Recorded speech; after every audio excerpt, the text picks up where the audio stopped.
back to here. Okay. It's my pleasure to introduce Aaron Michaux,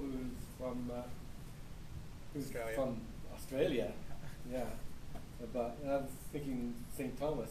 Oh, I'm from St. Thomas. As an art student from St. Thomas, who is going to be presenting a talk based on his CS 49999. 499. How many nights? 3 nines. What do you call it? Course.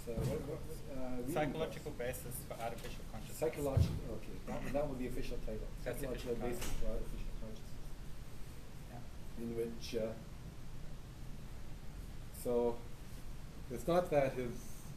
Now, what's he doing in computer science? Well, he already has a degree in computer science as well as getting the degree in psychology. Henry, he had a bachelor's in mathematics as well, back from a previous era, I guess. From a previous era, yeah. Yeah.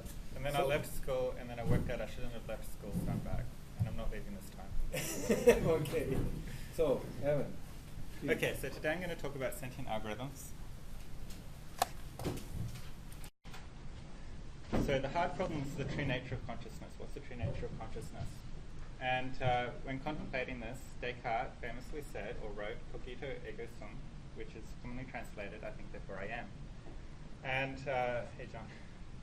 And what Descartes meant by that was that because he is having a cognitive experience, that therefore there is a soul that transcends the material world. That's what Descartes originally meant. So cogito is also the root for the word to cognize, and what's cognized is a qualitative experience. And in the philosophy of mind, that's referred to as qualia. That's what this word qualia means, and it's central to this talk. And so, for example, when you cognize a particular color red, that pizzazz of red, or the way the red appears in consciousness, is the qualia of the red. And there will be a qualia associated with everything which we experience consciously. So an alternative translation of cogito ergo sum is, because there is qualia, that implies that there is a soul that transcends the material body. Okay, so in his 1949 book, The Concept of Mind, Gilbert Ryle pejoratively refers to this as the ghost in the machine. Nonetheless, it's a very popular idea, and I think will always be a popular idea, and the reason is it has to do with innate processing structures in the mind. It has to do with how the mind works. There's two things which are interacting. First of all, it allows us to found belief in the abstract. The mind is designed to generate beliefs about itself, and it applies those beliefs to calibrate itself across its lifetime. So the mind's designed to generate beliefs about itself and to believe in them. So if you have a ghost in the machine, that allows you to found your thinking process or found your worldview in something which is ultimately abstract. So it's comfortable. And secondly, there's native processing which we use to process each other, for the calculus we use to process each other. So when you look at pretty much any scene, the most important causal agents are other sentient creatures, and we try and predict the behavior of those other sentient creatures, and that's obviously adaptive. And the heuristical processes which we use for doing this is that we posit that there's an essence inside of each sentient creature, and that essence has personality characteristics associated with it, and we use those personality characteristics to try and predict the future behavior of that sentient creature. So hence the ghost in the machine. So why is this important for artificial intelligence? Well, this is how nature has created artificial intelligence. This is how nature has created intelligence, strong AI. And so we already have an example that we can reverse engineer. So strong AI is somewhat mysterious, and we can reverse engineer it and understand it. And in this talk, I'm going to describe why we need to understand why Descartes is wrong to do that. Or perhaps more evenly, you could say we have to come up with a version of what Descartes is saying that can be programmed into a computer. So why computers? Well, there's a computational theory of mind. Now, Descartes' theory of mind was that there's a rational soul that inhabits a physical body. The computational theory of mind is different. It states that the mind is an information processing system, and that thinking is a form of symbol manipulation. So the mind is the Turing machine. And the native representation of those symbols in the mind is referred to as mentalese. So it's Chinese, Portuguese, and mentalese. Mentalese is the native language of the mind. So this is a controversial idea, and will always be controversial because it gives no credence to the abstract. So there's heuristics in our mind which will have instinctive moral objections to an information processing theory of the mind. It's just how we work. Okay, so we can replicate this model to produce strong AI, which is what the talk's about. And also, another reason for using computers is that we can model nonlinear phenomena and understand them.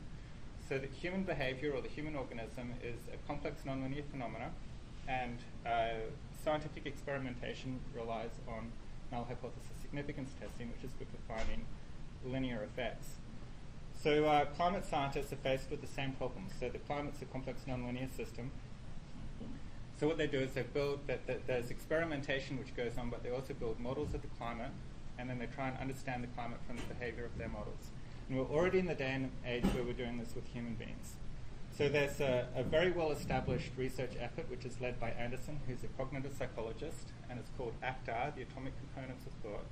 And they're trying to, it's a slightly different problem to the strong AI problem.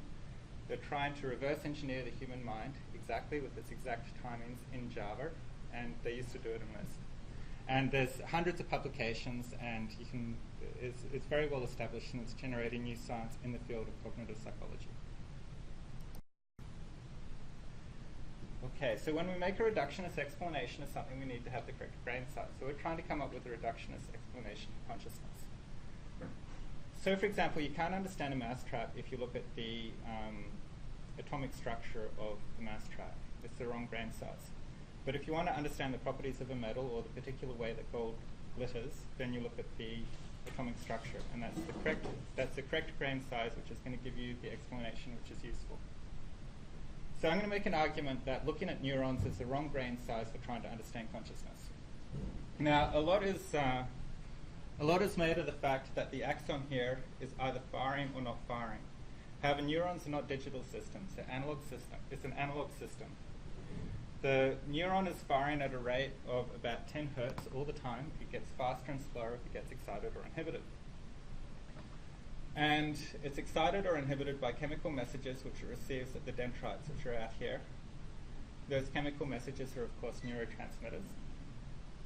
And neurotransmitters exist on a continuum all the way out to hormones as chemical messages which the body uses.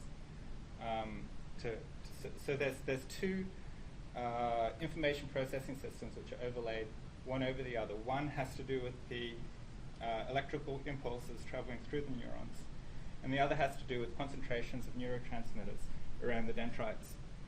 So if you look at the structure of the brain, you find information processing centers in the brain, and they specialize in using particular types of neurotransmitters, and the levels of those neurotransmitters can be changed, and that affects the functioning of those modules.